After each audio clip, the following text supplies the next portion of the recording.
Imagine a daring dream to create the ultimate interceptor, a weapon designed to travel through the clouds and challenge anything that dared to invade German airspace. But the road to glory wasn't smooth. It involved high-altitude struggles, political quarrels, and a cast of aircraft characters that could give Hollywood a run for its money.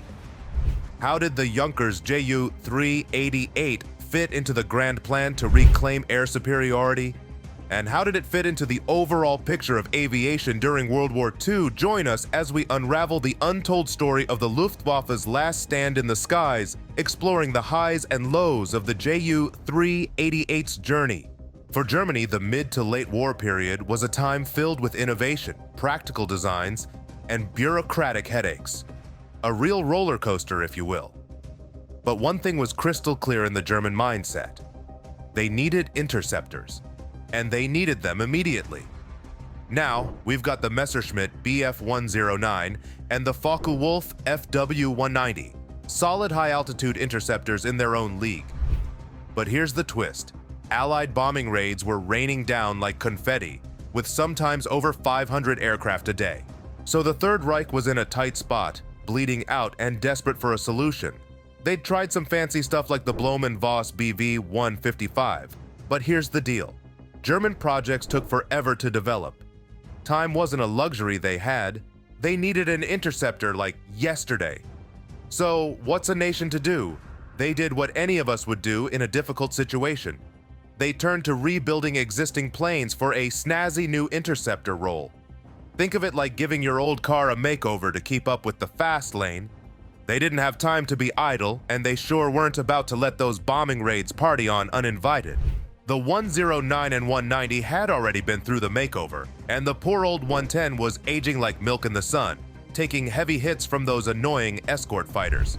So, the big question on everyone's mind was, what else could be transformed into an interceptor in the blink of an eye? This is where the Junkers Ju-88 Schnellbomber came in. This bad boy had been going on with its stuff since 1939, even flexing its muscles in the Battle of Britain. Fast forward nearly a decade and this old warhorse was still kicking. When the Allies started dropping bombs like it was going out of style, the Reich needed a quick fix, and the Ju-88 was ready to step up as the emergency interceptor. The Junkers workshop was working its magic, giving birth to the Ju-388J. This wasn't your old Ju-88 anymore. This aircraft was modified with the latest and greatest technology, armed up to its eyeballs. Turbocharged BMW radials were the secret behind this magnificent machine, propelling this beast to a service ceiling of over 13 kilometers. That's a whopping 43,000 feet for those keeping score. The original Ju-88 was decked out with manually operated guns scattered around the cockpit area, a bit like a flying fortress. Now, here's where the magic happens. The Ju-388 decided to do a wardrobe change, losing almost all of its defensive weapons. In place of the scattered guns, the Ju-388 went for a sleek and efficient remote control turret in the tail. It housed not one, but two 13mm MG-131 machine guns, a firepower upgrade with style. Now here's the cool part. The pilot aimed these bad boys using a periscope right from the cockpit, giving them a direct line of sight. Try to think of it like a high-tech video game, but in the skies. This setup wasn't just for show, it meant business. The remote tail turret had an amazing field of fire, shooting directly to the rear. And guess what? All this didn't just make the Ju-388 look cooler, it also improved the aerodynamics. The streamlined design said goodbye to the old-school Bola defensive weapons position under the nose of Ju-88s and 188s. Late 1942, the Reich Air Ministry, also known as the RLM, gets knowledge of something big, the B-29. Now, they didn't have all the details, like the fact that the B-29 had no plans to swing by Europe, but hey, ignorance is bliss. Here's the deal. Performance estimates of this new American bomber had the RLM sweating bullets. They figured this beast would cruise in at a cool 360 km per hour. That's 225 miles per hour for the speedsters among us, at an altitude of around 9,000 meters. That's around 30,000 feet. Now, hold on to your hats because at that height, no German aircraft in their arsenal could even lace up their boots, let alone compete. So what's a nation to do when the odds are stacked against them? The RLM put on their thinking caps and determined that they would need to take action against this high-flying menace. And that was the birth of the Ju-388J. a heavy hitter designed to fly through the clouds and give those American bombers a run for their money. After the whole B-29 scare, the German aircraft industry kicked into overdrive like there's no tomorrow. They were turning every stone, exploring every nook and cranny to cook up something that could go toe-to-toe with those high-flying nightmares from across the nation. And guess what they cooked up? The Focke-Wulf TA-152, Blohmen-Voss BV-155, and the Dornier DO-335, names that would echo through history. But here's where it gets interesting. While everyone was playing with their new toys, Junkers had their eyes fixed on their trusty Schnellbomber, the Ju-88. Now this plane wasn't just a one-trick wonder, it had done it all. Bomber, heavy fighter, night fighter, attacker, you name it, the Ju-88 had it. The innovative team at Junkers came up with a brilliant idea to take our high-flying S&T models of the Ju-88, put them on a weight loss plan, and equip them with some serious firepower up front. It was a stroke of genius. These modified Ju-88s had already proven their skills in high-altitude flight tests, demonstrating impressive speed, precisely what the situation demanded. In other words, they started with a basic chassis for a Ju-88, gave it a facelift with a wing meant for soaring in the clouds, adjusted the nose, pressurized the cabin at high nosebleed altitudes, and added two BMW 801 14-cylinder radials just for kicks. And there it is. The Ju-88 was reincarnated as the Ju-388J, an elegant, fast-moving interceptor prepared to face any threat to the German airspace. So here we are, the Ju-388J all fleshed out on paper, boasting twin 20mm MG-151s, twin 30mm MK-108s, and a pair of upwards-firing MG-151s in the Schrager Music configuration, a real powerhouse in the making.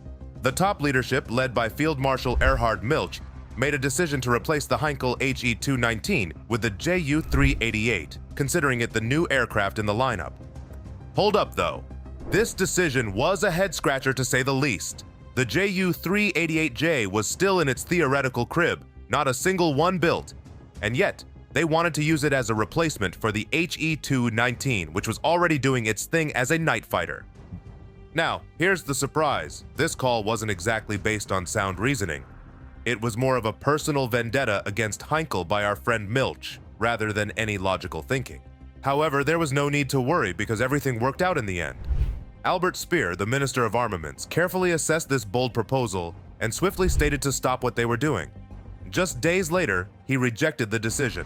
The Ju-388 would continue its course, but what about the HE-219? That was not going anywhere. Speer wasn't inclined to remove a fully operational night fighter from service merely to accommodate an aircraft that hadn't even taken its first flight. Construction kicks off on the Ju-388J, and guess what they did? They took a Ju-188T and gave it extraordinary makeover to match the new specifications. January 1944 rolls around. The 388J rolls out of the hangar, ready to spread its wings and take the sky by storm. Now at the testing phase, a decision was made to lighten the load. They opted for a minimalist approach when it came to the defensive weaponry of the Schnellbombers. Out with the old, in with the new. Or in this case, with a turret housing twin 13mm MG-131s at the rear. But don't get too excited. The cool part is, it's remote controlled by a gunner sitting way up front in the cabin, like some kind of airborne master. But, and there's always a but, figuring out the powers of this fancy remote-controlled setup took some time. So, the first prototype had to hit the skies without a working defense system. Just imagine this sleek bird soaring through the clouds, looking all cool, but with no guns blazing at the back, a bit like a knight forgetting their armor but still ready for battle. But hey, it wasn't all hiccups and bumps. The first prototype was a showstopper in many other ways. It had the whole package. A remarkable radar array nestled in the nose that could capture attention quicker than a summer sunset. The Ju-388J wasn't just a pretty face, it came packed with a game changer, the Liechtenstein Funk Jurat 2 02 radar. This fancy gadget gave the crew the superpower to spot enemy aircraft from a whopping 4 km away, or 2.5 miles. Why was this so crucial? The answer is night flights. Trying to eyeball other planes in the dark is like finding a needle in a haystack, and this radar was the needle finder. But, and there's always one but, this cool tech came at a price. Those 4 outrigger masts holding the radar slowed our sleek bird down by up to 50 km per hour or 30 miles per hour. A sports car with many sails attached would slow down, but it would still be an incredible machine.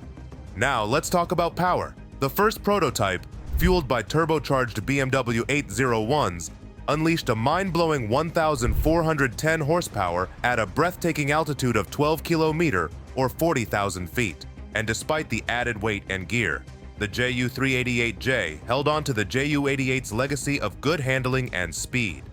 That was a mind-blowing 480 km per hour at sea level, and a jaw-dropping maximum speed of 621 km per hour at 10,600 meters.